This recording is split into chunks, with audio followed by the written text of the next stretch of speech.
ఎలా ఉంటాడట? బండ మీద ఇల్లు కట్టువాడిగలే ఉంటాడు, వాడు బుద్ధిమంతుడుగా ఉంటాడు. హల్లెలూయా. బండ మీద ఇల్లు కట్టువాడు వాడు బుద్ధిమంతుడు. ఏమొస్తుంది? వర్షం వస్తుందట, ఏం కాదట. తర్వాత వరదలు వస్తాయట, ఏం కాదట. గాలి విసురుతుందట, ఏం కాదట. ఎందుకంటే దాని పునాది బండ మీద ఉంది. ఈరోజు ఇక్కడికి వచ్చిన వాళ్ళు, ఒకవేళ నీ పునాది బాగుండాలి, నీ పునాది శక్తివంతంగా ఉండాలి, నీ పునాది చాలా స్ట్రాంగ్ గా ఉండాలి అనుకుంటే నీ ఇల్లు చుట్టుపక్కల ఉన్న వర్షాలకే వానలకే ఏం కాదు.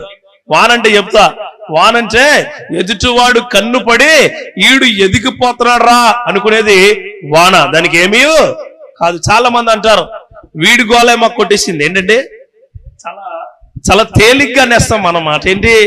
రోజు చూసేవాడు వీడి గోలే మాకు కొట్టేసింది. బండ మీద ఇల్లు కట్టుకునే పునాది లాంటి స్వభావం నీకుంటే ఏ వాన నిన్నేమి చేయలేదు.